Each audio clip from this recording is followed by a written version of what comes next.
En ce moment, nous avons la joie de vous retrouver ce matin. Objectif, adorer Dieu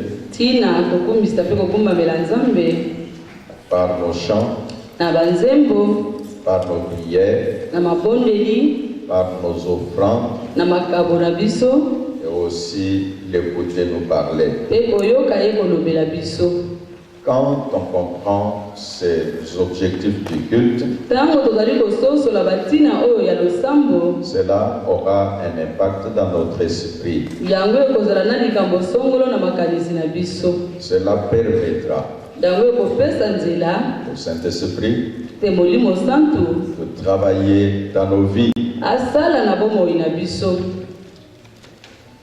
Faire ce que Christ a fait,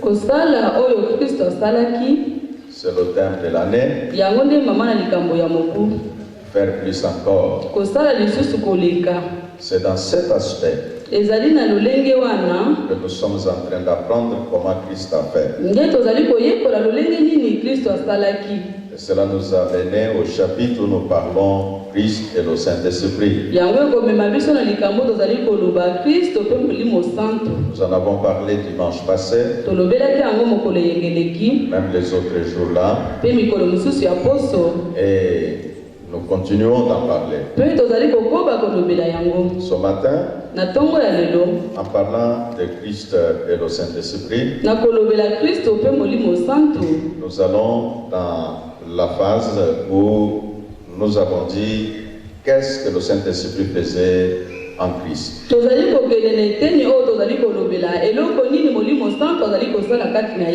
Nous avons dit qu'il a dit l'onction du Saint-Esprit repose sur moi.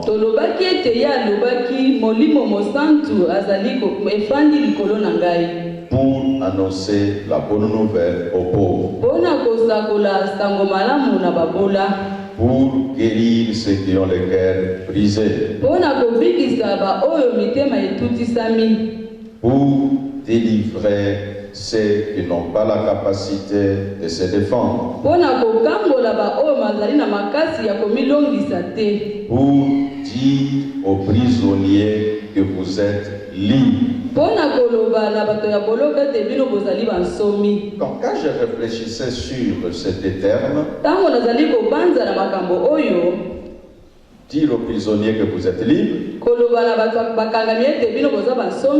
et puis apporter la délivrance à ceux qui sont incapables de se défendre.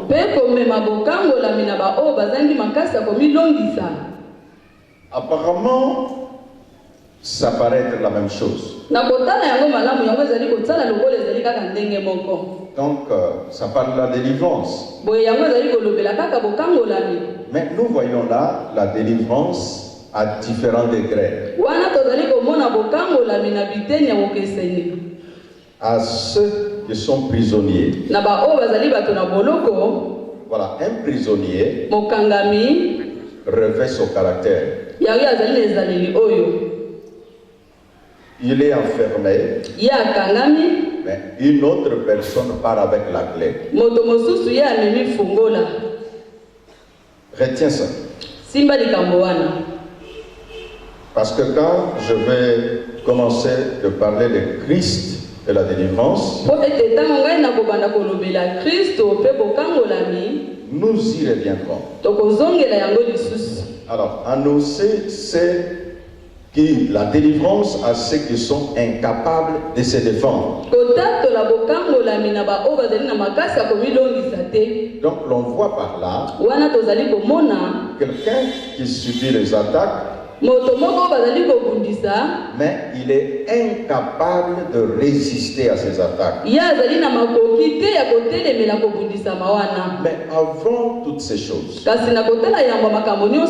il a commencé par dire, il m'a oint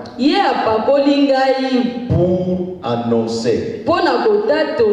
C'est ainsi ce matin. Le message que nous avons s'intitule le Saint-Esprit pour témoigner.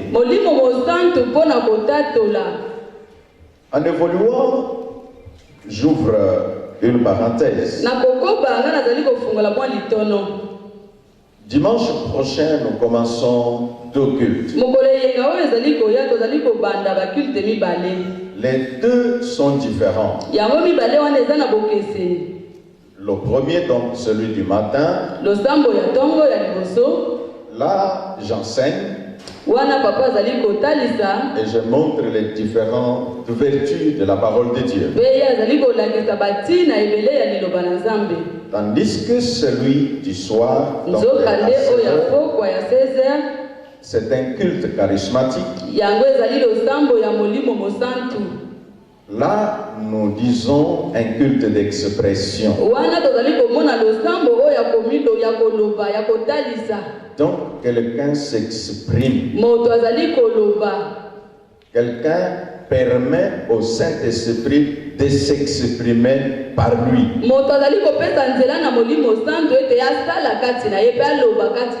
Comme il est dit dans le livre des Corinthiens, allez la manifestation du Saint-Esprit.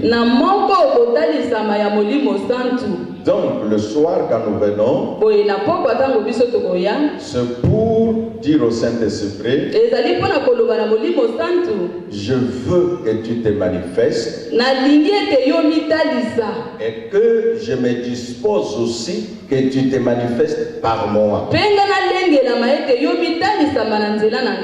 Donc ces manifestations sont diverses. C'est là que nous avons des guérisons, nous avons des prophéties, des paroles de connaissance, des paroles de sagesse, des discernements des esprits et tant d'autres choses encore. Je voulais ouvrir cette parenthèse pour dire que tu ne peux pas dire moi je ne veux pas celui du matin. Non, celui du matin, c'est vraiment un culte nécessaire pour tous les secouristes. Et alors le soir, nous venons, pour le soir tu peux avoir des choix, mais pour le matin, nous n'avons pas de choix. Donc j'ai voulu insister d'avance pour que tu commences déjà à préparer tes programmes. De manière que tu puisses dire le matin je vais écouter la parole et le soir je veux pour les manifestations du Saint-Esprit. Donc en établissant cette différence, ça donne l'équilibre à toi et à moi comme chrétiens. Pourquoi les gens sont si fatigués d'être dans la présence de Dieu? Pourquoi? Être au culte le matin, être au culte le soir, quoi de trop? Non, il n'y a rien de trop là. C'est notre amour pour Dieu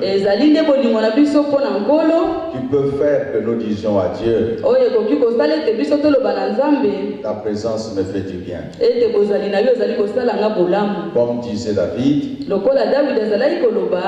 je suis content quand on me dit, allons à la maison de l'Éternel. Le Saint-Esprit pour témoigner, nous allons dans le livre de Luc chapitre 4. Nous irons au verset 18, partie A. Pourquoi nous disons partie A? Dans votre Bible, il n'y a pas là où on a dit ça c'est A, ça c'est B. Mais c'est nous par compréhension que nous voyons, ça c'est la première partie. La Bible dit, on lui donne le livre du prophète Isaïe. Jésus ouvre le livre et trouve le passage suivant. L'Esprit du Seigneur est sur moi. Oui, il m'a choisi pour apporter la bonne nouvelle aux pauvres. Alors, nous avons intitulé ceci partie 1 parce que c'est là que commence l'énumération des œuvres qu'accomplit le Saint-Esprit dans la vie de Christ.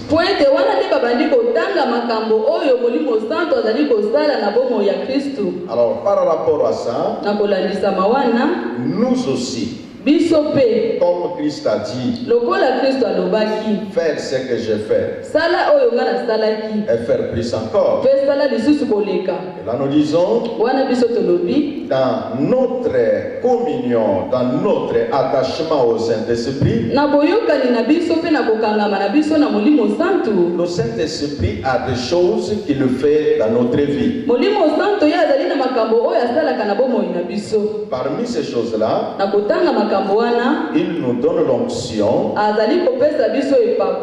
pour témoigner. Pourquoi nous n'avons pas utilisé dans notre titre le mot bonne nouvelle? Mais nous allons en parler dans le corps. Là, nous allons découvrir là où il y a bonne nouvelle et là où il y a témoignage. Et qu'il arrive parfois que les deux sont aussi témoignages. À des moments aussi, les deux sont l'annonce de la bonne nouvelle. Alors ce jour, comme nous voulons parler d'annoncer les bonnes nouvelles, nous avons 5 observations. Observations sont 1. C'est une question de savoir qu'est-ce que c'est que la bonne nouvelle. Alors, quand on parle de bonnes nouvelles, c'est pour dire quand il y a le bon, il y a aussi le mauvais. Il y a bonne nouvelle, il y a aussi mauvaise nouvelle. Alors la bonne nouvelle est celle qui apporte la joie, la paix au cœur de celui qui la reçoit. Donc la nouvelle qui apporte la paix, la joie s'appelle bonne nouvelle. Frères et sœurs, dans ce monde où les gens sont connectés à l'internet, les informations diverses que nous suivons, que ce soit dans les journaux, que ce soit dans toute autre forme médiatique, à ce moment-là, d'avoir aussi une autre source d'information. Si vous ouvrez les télévisions, c'est toujours guerre en Soudan. Quand tu ouvres cette chaîne, en Ituri ça commence. Quand tu ouvres l'autre chaîne, oh il semble à Massissi, ça ne va plus. Et quand vous entendez toutes ces choses, vous pouvez vivre dans des stress compliqués. Vous ouvrez cette chaîne, celui que tu croyais il sera ministre, il n'est pas sur la liste. Et tu risques de te réveiller abattu.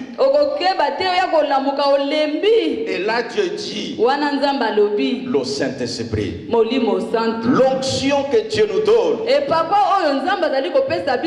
pour annoncer les bonnes nouvelles. Vous savez, j'ai rencontré quelqu'un hier. Alors, il est dans son véhicule, moi je suis dans le mien. Héritier était avec moi dans le véhicule. Nous nous arrêtons. Je baisse le vitre. Je lui dis, bon, quand ça va sonner ce week-end, ne m'oublie pas. Il me répond, moi je ne suis pas prêt. Moi je dis, il n'y a pas de problème. Mais tu as suivi ce que j'ai dit. Il y avait notre véhicule qui klaxonnait derrière. Je lui ai répété, j'ai dit, quand ça va sonner, ne m'oublie pas.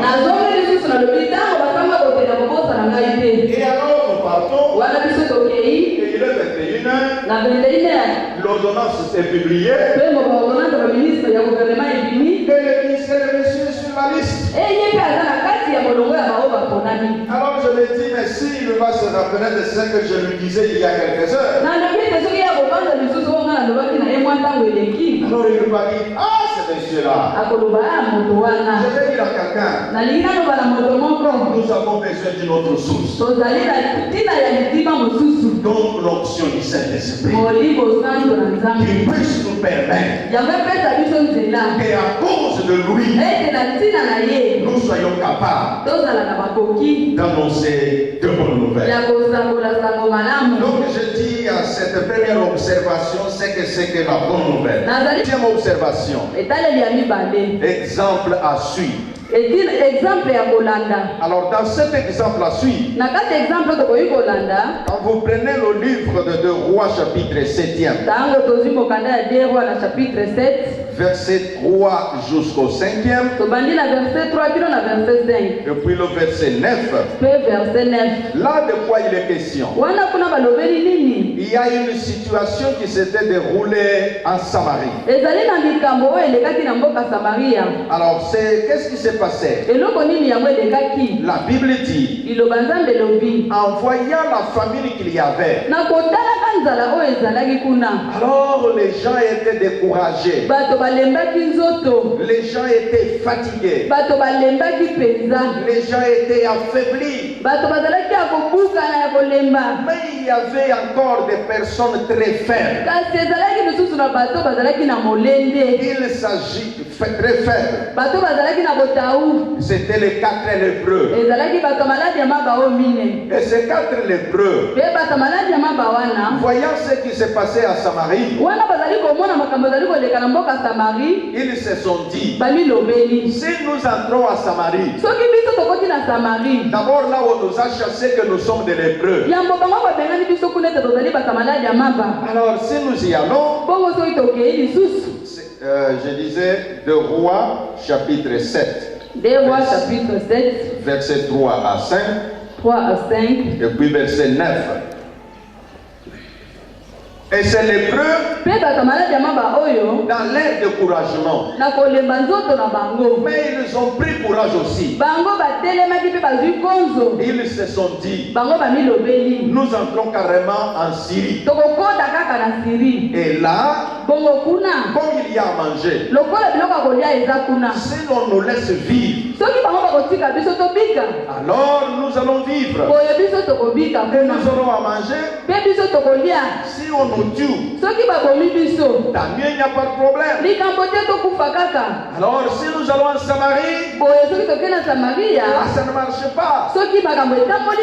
Alors parce qu'il y a la famine, ils se levèrent le matin en direction de la Syrie.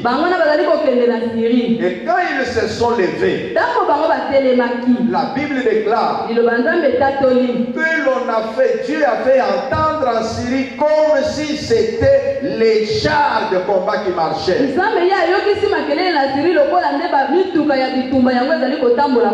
Et les gens ont fui. Ils ont abandonné des nourritures. Ils ont abandonné des habits. Ils ont abandonné beaucoup de choses. Et quand les lépreux sont arrivés, ils nous ont trouvé la situation tout à fait miraculeuse. Oh, je vais dire à quelqu'un, là où tu vois la mort, quand la parole de Dieu sort, la vie va remplacer la mort. C'est pourquoi quand nous avons parlé d'Ézéchiel la fois passée, on a dit que l'eau qui sortait du temple, partout où cela arrivait,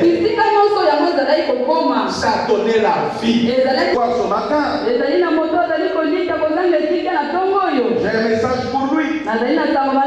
Notre Dieu est celui qui donne l'espoir là où il y a le désespoir. Amen. Et ces gens, les lépreux, quand ils sont arrivés à Syrie, ils nous ont vu la nourriture en abondance, les habits en permanence. Ils nous ont mangé. Et en mangeant, ils ont pris les habits. Mais quelque chose est arrivé dans leur tête. C'est là le verset 9. Qu'est-ce qu'ils se sont dit? Permettez que nous puissions faire la lecture. De Rois chapitre 7 verset Roi 5 et puis verset 9e, la Bible enseigne. 4 lépreux sont installés près de la porte de la ville.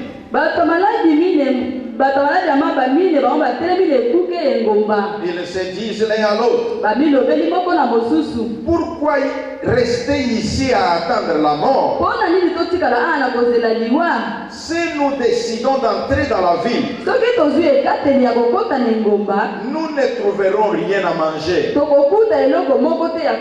et nous mourrons. Si nous restons ici, nous mourrons aussi. Allons plutôt au camp des Syriens et livrons-nous à eux.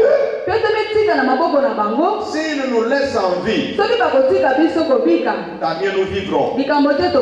S'ils nous tuent, tant pis nous mourrons. Vers le soir, ils s'élèvent pour aller au camp des Syriens. Ils arrivent près du camp, mais ils ne trouvent personne. Les Syriens se sont dit entre eux, le roi d'Israël a payé le roi des Hittites et des Égyptiens pour venir nous attaquer.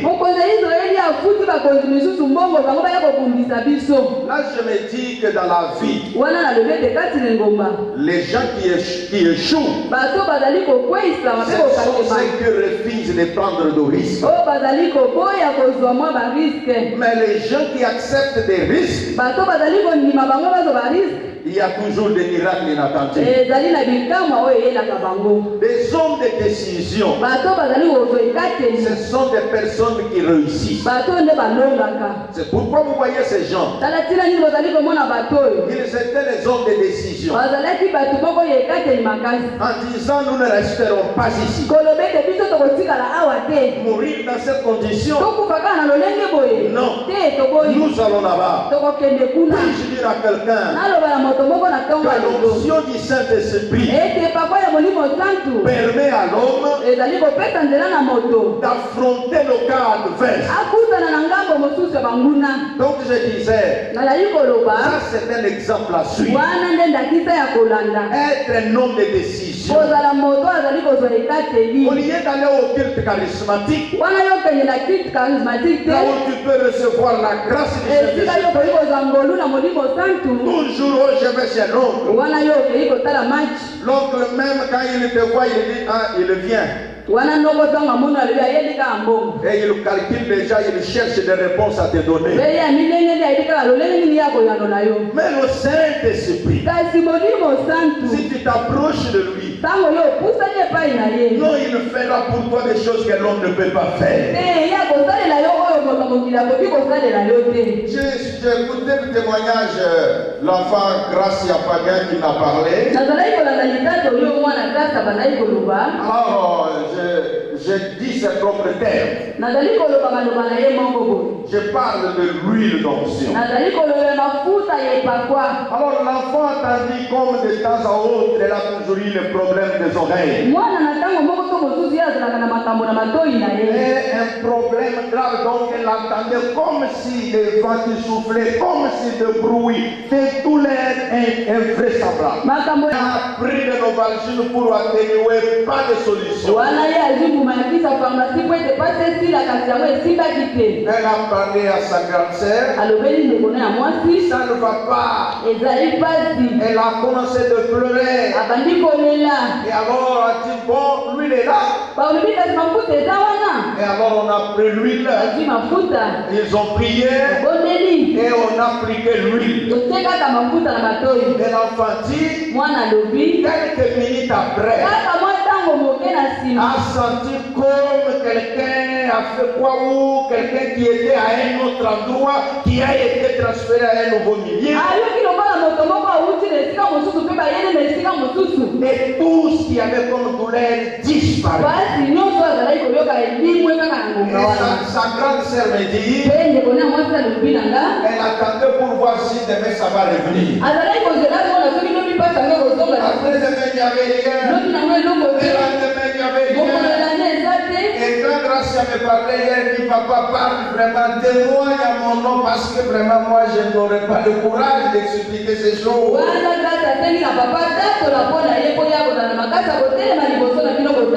L'huile continue à faire son travail. L'huile continue à guérir les malades. Est-ce que quelqu'un croit que le Saint-Esprit est à l'œuvre? Amen.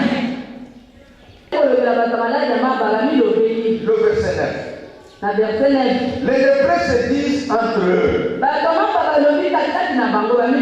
Alors je vois ces gens, ils avaient quand même un certain sens de collaboration. Pour quitter là où ils étaient, ils se sont parlé entre eux. Quand ils ont eu à manger, quand ils ont eu les choses meilleures, ils ont continué à parler entre eux. J'ouvre cette parenthèse, frères et sœurs. Ceux qui ont mon île de Konayo à Pambolami, c'est là. Amen. Mais Bakumosus Basalaka, ceux qui ont mon île de Konayo à Pambolami, à Yoki Moteme, comme Kosalanini, Oyinda. Dès que Yoki Motema na Yé Banduko Yinda, Yebake, Obanduko bloqué processus, il y a bénédiction na Yo. Et les gens qui donnent l'offrande de $10, et nous sommes là pour célébrer. Oh, il y a Nicolas Yokomi qui donne $10, Omonia Poussani, Mboya Kominambo, Tende Kotika na yo motema mabe. Mbongo bazali ko pesa na Nzambe pasilike la kambote. Soki osilike biloko wana, Nzamba ko silike na yo. Soki Nzamba silike yo, banzela na yo nyonso ko pata pata. Amen. Et 17 heures, on a prié pour l'huile. Alors puis j'annonce tous ceux qui avaient demandé l'huile. J'ai apprêté quelque chose pour vous. Quand je termine le culte, ils ont donné, vous avez donné le nom et vous avez amené votre flacon. Venez, je vais d'abord, je prie pour vous et puis je vous donne une petite quantité de mon huile et puis vous allez, ça va vous faire du bien. Parfois, les chrétiens ne reçoivent pas la plénitude du Saint-Esprit. Car nous ne les cherchons pas pour accomplir la volonté de Dieu. Celle d'annoncer la bonne nouvelle. C'est pourquoi même quand Jésus parlait, il disait, n'allez pas encore, attendez jusqu'à ce que la puissance du Saint-Esprit arrive. alors vous serez mes témoins. Donc l'onction du Saint-Esprit nous permet d'être des témoins de Christ et d'annoncer de bonnes nouvelles à ceux qui souffrent. Voilà pourquoi, bien-aimés, nous passons à une troisième observation. Quel type de nouvelles tu fais circuler dans ton quartier? Quel type de nouvelles tu fais circuler dans ton église? Quel type d'informations tu donnes dans ta famille? Vous savez, il y a certaines personnes. Donc, si tu l'écoutes, en tout cas, au risque, Mukoloa no kolalate, Mukoloa no kolia okozwata zalia koliate.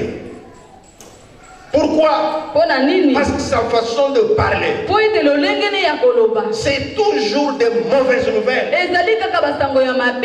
Il y a même des gens qui savent qu'ils sont comme ça.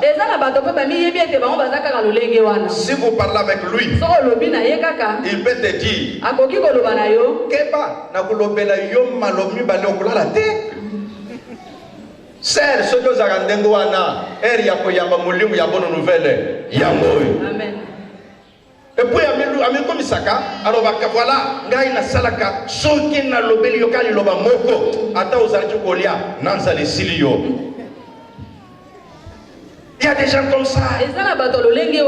Il y a même certains numéros de téléphone. Si ton téléphone sonne et que tu vois ces numéros-là,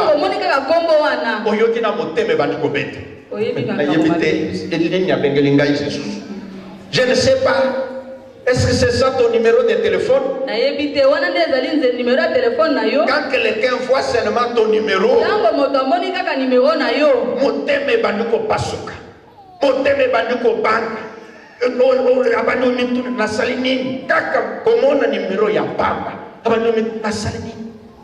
Pourquoi la personne doit avoir cette appréhension à cause de ton appel? Au lieu quand ils voyaient ton appel, qu'ils disent ah voilà c'est bon. Donc juste en voyant seulement le numéro, ou même si il rate ton appel, il peut même rappeler rapidement. Parce que qu'on a ceux qui a yoki moteme kiti, ceux qui a yoki sengoye, mais oyo mususu en tout cas ça atuko iba benginga yoyo na yebite ceux qui le kamunini, non na salinini vraiment na kamoyen sur suite. Non, ne faut pas être pareil. Quel type de nouvelles que tu fais circuler dans le quartier? Quel type de nouvelles que tu fais circuler dans l'église? Quel type de nouvelles que tu fais circuler dans ta famille? Les gens savent que si on entend une mauvaise nouvelle dans la famille, c'est toi. Et là, quand tu es à l'église, tu demandes le Saint-Esprit, mais tu te retrouves que ça n'arrive jamais. Il faut que tu te poses la question. Pourquoi? Or la Bible dit, Dieu ne fait exception des personnes. Donc soyons de ceux-là qui toujours disposés à dire de bonnes choses sur les autres. Au lieu d'être, si les gens là ne se parlent plus, c'est à cause de toi. Si l'autre là a perdu les fiancés, c'est à cause de toi. Et toi-même tu te sens fier dans ça. Non. Ce n'est pas être un bon chrétien. Ça. Pour recevoir l'onction. Pour annoncer des bonnes nouvelles. Quatrième observation. Dans cette quatrième observation, c'est aussi une question. Qu'est-ce qui t'empêche de témoigner et d'annoncer la bonne nouvelle? Est-ce la peur? Si c'est la peur, la parole de Dieu dit l'esprit que nous avons reçu, ce n'est pas l'esprit de peur, mais c'est l'esprit de force. Il y a des gens qui disent comme ça que j'ai un de mes enfants. Non, je donne, c'est moi qui parle. Alors quand il marche, si vous êtes comme ça, tous en rang, parallèle ou horizon latéral, alors lui préfère toujours un peu reculer. Alors sa sœur me dit,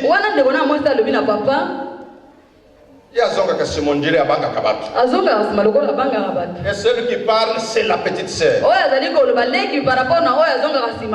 Alors j'ai quand même réfléchi à propos.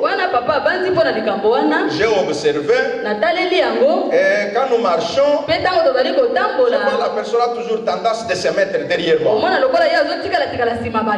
Et nous parlons. Et puis je les ai laissés encore une minute. Je leur ai dit, allez tous là-bas. Ils sont en train de marcher. Et je vois l'enfant toujours en train de vouloir marcher derrière les autres. Et quand nous sommes rentrés à la maison, je l'ai appelé. Je lui ai dit, pourquoi toi tu as toujours tendance, même si tu vois les gens venir, c'est comme si tu veux les fuir, c'est comme si tu veux... Et l'enfant m'a répondu que oui. Moi j'ai peur des gens. Et j'ai dit pourquoi? Oh, je ne sais pas comment ils pensent de moi. C'est la réponse qu'elle m'a donnée. Alors moi j'ai dit non. Ne fais plus ça. Quand tu marches, sache que tu es toi. Si lui pense du mal de toi, mais ça c'est lui. Alors comme l'enfant, bon, elle est aussi belle, ça il faut que je dise. Hein? Alors je lui dis, regarde-moi un peu. Tu sais que tu es belle. Alors, c'est que il y a des gens qui disent que tu ressembles à papa. Oui, souvent les gens, dès que les gens me voient, ils disent que... Alors moi je dis, alors si papa aussi pouvait dire que j'ai peur des gens. Il me dit, non papa, toi on dit qu'il semble que tu n'as pas peur des gens. Alors je lui dis, bon, que l'esprit là qui est à moi entre en toi maintenant. Alors elle a souri. Alors je dis, est-ce que tu as compris? N'aie pas peur de quelqu'un. Respecte quiconque. Mais n'aie pas peur de personne. Tu as quelque chose à dire? Dis-le. Tu as besoin de marcher? Marche.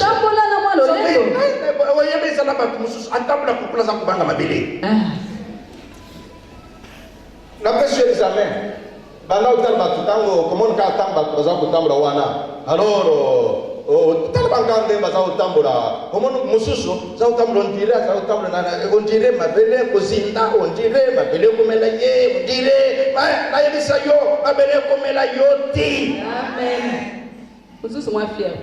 donc quand tu marches, d'ailleurs Dieu en te créant. Vous savez, j'étais en train d'enseigner le leadership hier chez les politiciens. Alors je leur ai dit, chaque organisation a toujours la taille de son leader. Alors j'ai expliqué. Quand je parle taille, je ne parle pas de chrétiens lancés ou gros. Parce que si c'était pour la taille, les gens comme moi ici, avec ma taille ici, là, tous ont commencé à se regarder. Et puis les caméras, les petits qui filmaient, ils disent que derrière là, les gens disaient, c'est un garçon, hein? Donc il y a des gens, quand ils voient, quand ils savent il y a le potato, il y a le bricolé, et là-bas, et puis les petits me disent, ah papa, quand vous avez le dengue, nous sommes fanouana, nous sommes ministre, nous sommes ceci, alors nous dengue, alors on a le bien, je suis très fier d'avoir un papa comme ça. Amen. Je dis à quelqu'un, en toi là, il y a des choses cachées. Amen. Tu as peur de qui? Pour lui dire ce que tu as vu. Que avec Asabra qui pour mafuta et puis en tout cas mafuta na kakuli ya kota mazako bele et puis malali ici mais ici hier aboya probete avec na bino est-ce qu'on a et comme imaginer alors il faut seulement la parole dis-lui que makambo mafuta est la parole. Amen. S'il ne veut pas de ça, dis-lui seulement que nous sommes sur le makambo mafuta longola ba verset wa nesalmi elongona nini na Bible. Mais tant que dans la Bible, nous faire ce que Christ a fait et faire encore plus. C'est ça ce que nous ferons. C'est ça être disciple. Pourquoi tu n'annonces pas? Est-ce parce que tu as peur? L'esprit que Jésus a donné, ce n'est pas l'esprit de peur. Peut-être tu diras, mon papa, moi ce n'est pas la peur, c'est la honte. Mais honte de qui? Ceux qui ont dit comme solo ya télévision, on a qui boye, est-ce que yo kaka soni? Pourquoi soni wana kaka tango ya loba ensemble? Makamboza basaleli yo soni ye et s'inviter et ye kokote la yo. Ye ba déjà que soni wana et vous ezaïe ezakuti ya yo tempe ya nzambete et vous tina kamususu. Amen. Alors comme tu ne veux pas voir les choses de l'autre camp, abandonne la honte. Parce que Jésus a dit, c'est lui qui aura honte de moi. Moi aussi, j'aurai honte de lui devant les anges et devant mon Père. Alors pourquoi tu permettras Jésus d'avoir honte de toi? Alors, prends courage. Annonce la bonne nouvelle. Dis ce que tu connais sur Jésus. C'est ça être témoin. On ne t'a pas dit d'être enseignant de la théologie. Non, enseignant de la théologie. Pour dire que tu dois connaître toute la Bible. Non, Jésus veut que tu sois témoin. Le Saint-Esprit qui est en toi veut que tu témoignes. C'est la quatrième observation. Pour demander pour quelle raison tu ne témoignes pas. Que Dieu fait pour toi. Tu dis en tout cas moi Dieu fait beaucoup de choses mais en tout cas pour témoigner j'ai l'aucun pèse. Les lépreux ont dit si nous nous taisons nous ne faisons pas bien. Alors la parole de Dieu nous aide à comprendre. C'est la cinquième observation. La bénédiction de témoigner. L'apôtre Paul, selon Romains chapitre 10, verset 14 à 15, il enseigne ceci. Il épaule les pieds de ceux qui annoncent la bonne nouvelle. Donc mon ami, là où tu es, si tu fais que tes pieds annoncent la bonne nouvelle, Il y a une bénédiction là-dedans. Si nous voulons que le royaume de Dieu avance, je disais Romains chapitre 10, verset 14 à 15. Qui est de ceux qui annoncent la bonne nouvelle. Tu es dans ta pharmacie, quelqu'un vient demander les produits, tu lui dis, va prendre le produit, va aussi à l'église. Et c'est aussi ça le témoignage. Et c'est la personne, quand elle vivra la grâce de Dieu, elle te sera reconnaissante. Que Dieu bénisse sa parole.